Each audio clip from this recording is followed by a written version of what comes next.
Okay, this is Math 260 Stats class. We're looking at Chapter 6. So this is going to be the video for 6.1 and 6.2.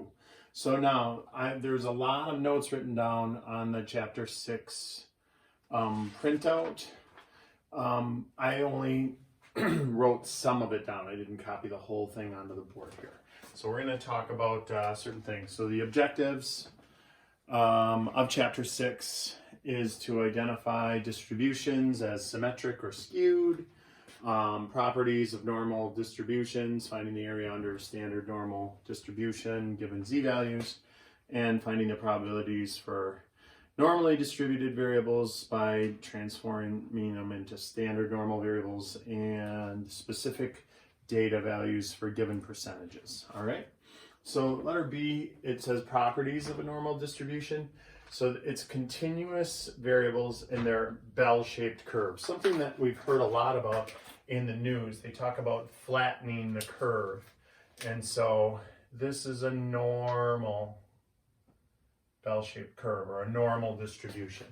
And so with the coronavirus, they're trying to get that to squish down, and so it's a little lower so we don't run out of hospital beds. So its bell-shaped curve is like the slang for it, I guess. Mathematically, we call it approximately normal or normal distribution. All right. The normal distribution curve can be used to study a lot of stuff. So one thing about the normal distribution curve, the mean, the median, and the mode on a standard normal curve, all three m's are all in the same spot. This is the mean, it would also be the median, it would also be the mode. And standard normal curves are symmetric, so there's symmetry about them on either side. All right, so properties of a standard normal distribution. The shape and position depend on the mean and the standard deviation. So like I said right there, if we skip down to C, there isn't a picture there. You could draw a picture there. Let's say we had, if the mean, so mean is the mu for a population, remember? X bar if it's a sample, but we're going to call it mu, is 70. So if this would be 70, and the standard deviation, let's say that's 10, that's a nice easy number. So then this would be 80, this would be 90, and this would be 100. And then if we went the other way, this would be 60, this would be 50, and this would be 40. And so these count as like one standard deviation above the mean would be a z-score of 1. 2 standard deviations above the mean would be a z-score of 2. 3 standard deviations above the mean would be a z-score of 3. So when we talk about z-scores, we're talking standard deviations above the mean on a normal distribution. If I said, what is the z-score for 60? Given this information, that would be -1, that would be -2, and that would be -3. And so we did have to calculate z-scores on the last test in order to compare, remember the one with the cheetahs and how fast they were? All right, so that's A, B, C. I want to do D. There's a bunch of rules on letter D here I want to take a look at.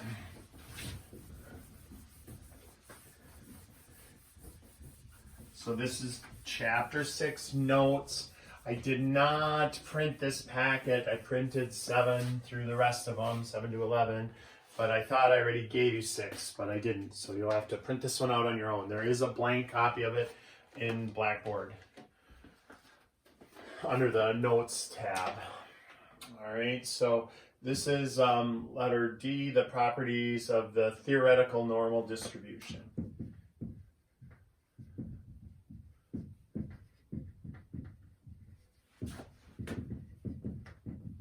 And so what we're talking about there is normal distribution, bell shape, we know that. Mean, median, mode are all in the same spot. I talked about that already. Normal distribution curve is unimodal, that means it's a single mode. Curve is symmetric about the mean, so that looks the same going up as going down. Both sides are exactly the same. Curve is continuous, continuous random variable. Curve never touches the x-axis, so it approaches but never breaches the x-axis, never goes below 0 basically.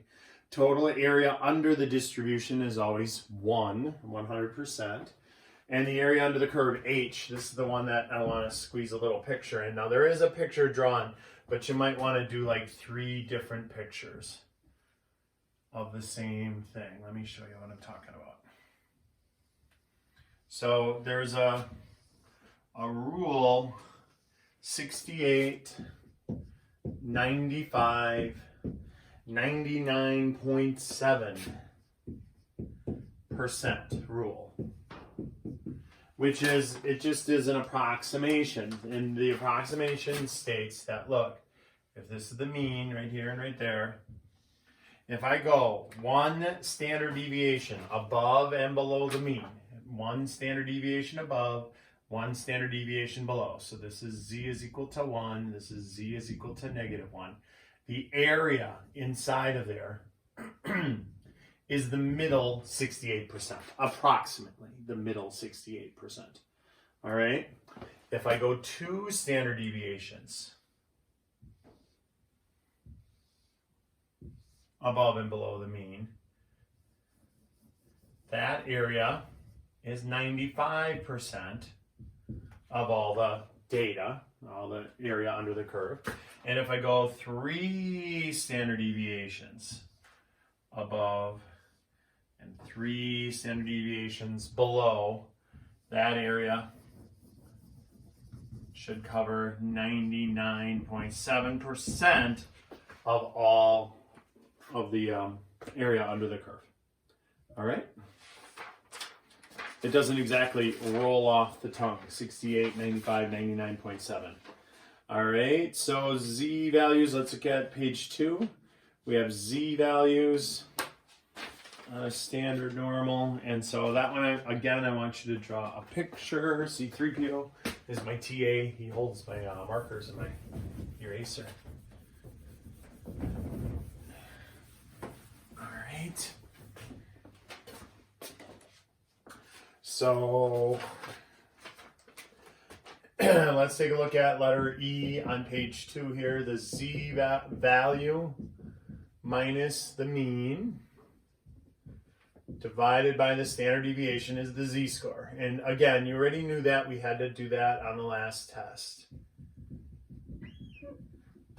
What that looks like is x minus mu divided by sigma. That's in Greek. So remember, when they're Greek letters, they're talking about a population. And so look, in a standard normal curve, so off to the side where there's that little blank area on your notes, draw this picture. You've got, let's say the mean is equal to 0, and then that's 1, that's 2, that's 3. Those are your 3 z-scores. Z equals 1, z equals 2, z equals 3. And then -1, -2, -3, that's z equals -3, z equals -2, z equals -1. And so let's take a look on the first problem. They say, look, if z is equal to 2.34, what is the area under the curve? So they want the probability that z is between 0 and 2.34. And so this, you are going to use the chart. That package with, it's got all the formulas on it, but then it also has charts. So we're going to go to our chart and we're going to look. Let's draw ourselves a picture. Anytime they're asking you this, it's a good idea to draw a picture for yourself. So here's the picture. They want it between 0 and 2.34. Now remember, based on this, so our mean is automatically set at 0, and then 2.34 standard deviations above the mean. We look that up on our chart. We look up 2.34 on the chart, and on the next section, after we do this page, I'll actually pull out, so when we do the next section on letter F, I'll actually pull out a chart, hold it up in front of the camera, and point how we're finding these. So we look that up, 2.34 on the chart. That matches with this value, 0.9904. So it's like the 99th percentile, all the way up to 2.34 z-score. 0 is always the 50th percentile. So that would be z is equal to 0, and we would look that up, and it would be 0.5. And so what we want, though, is the area from here to there. So it's not the area all the way back down. Lots of students will just put this down and circle it. That's not right. That's all the way back down to 0, oh, down here, all the way down. We only want it to the middle, only to the mean. So from there to the mean, we take the 0.9904 minus 0.5000, and that gives us 49%, 0.4904. So that is the answer that we're after. All right. Let's look at the next one, number 2.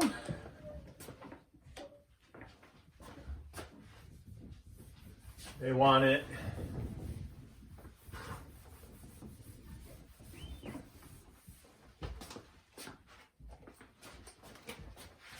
from z is equal to negative 1.75. They want the probability from negative 1.75 to 0. So find the area under the standard normal curve between z equals 0 and z equals negative 1.75. So that's this. And so they're calling it the probability because it's the area under the standard normal curve. So draw yourself a pretty picture. Every time, draw yourself a pretty picture. So here's z equals 0, negative 1.75. So almost 2 standard deviations below the mean. And we want this area in between here. So when we look that up on the chart, it doesn't give us from there up, it gives us from there down. The chart is actually this area right here is what's given on the chart. So when I look that up, I look up negative 1.75 on my chart, it gives me this answer, 0.0401. Well, that is right here. That's the 4% is this little area right there on my picture. And so let's think about this. This is 50th percentile, so 50%. This little area is 4%, but we want this area. So what we're going to do to find that, we're going to take the 50% minus the 4% and get just about 46%, right? That's 0.4599. Okie dokie. Let's do 3. They want to know, find the area to the right of z equals 1.11. And so let's think about that. Let's draw ourselves a picture. So here's 0, here's z equals 1.11. And then I want the area above that, to the right of that, they said. So we want this. So let's think about this again. We gotta use our brains here. When we look up 1.11 on the chart number that matches with 1.11 is 0.8665, but that represents this area. So that's from there down, but we don't want from there down. We want from there up. We want from this z is 1.11 up. So what we're going to do is we're going to say 1 minus, because the whole thing is 100%, minus that 0.8665. And what that's going to give us is the remainder, that area that's left. So that's 0.1335. So that's why I think it's important to draw yourself a picture when you're doing these problems, because it's easier to figure out them. Do I have to add? Do I have to subtract? Do I, what am I subtracting? What am I adding? All right. So let's finish out page 2 here, and then I'll stop the video and we'll start up on page 3 with the next video. All right.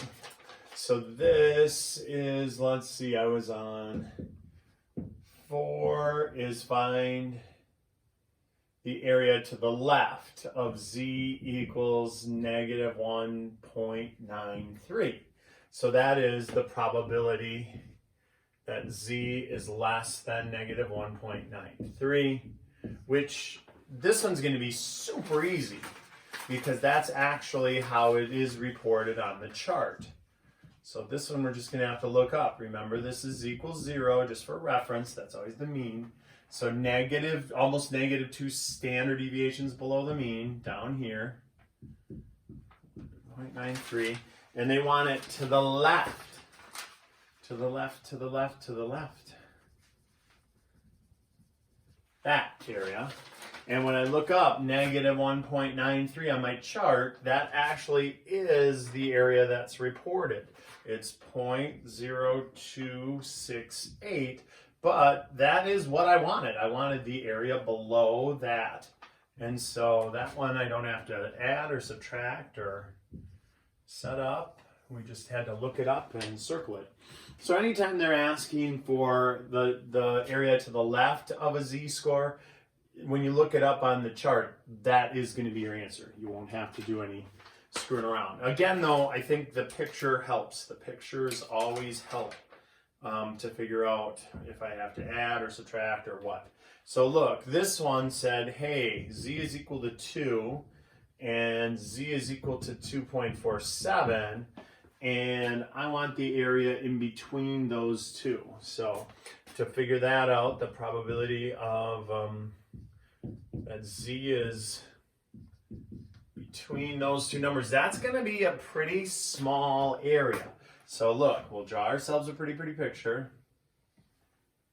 Do that standard normal curve, and here's 2, but just a little bit down the road here is 2.47, and we want everything in between. So when we look that up, this is 0.9772, and this is 0.9932, and they want the area. So remember, that is from this line all the way down to nothing down here, and this is from this line all the way down to nothing. So if I want to find that little bit in between those two, I'm going to subtract the 2.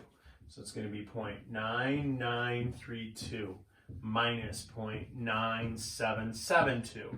And when I subtract that, that's going to be a tiny percent, 0.016.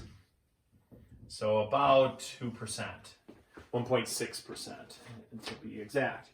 And then the last one, number 6, easy peasy lemon squeezy, because they want to the left of z equals 1.99. Well, when I draw a picture of that, 2 standard deviations above the mean just about, I look that up, and that actually gives me this value, which is what I wanted. I wanted that area. I wanted everything down below there, and that's actually what's reported with that. So the 0.9767 that matches with 1.99 on the chart is what you want for your answer. We'll continue on the next video.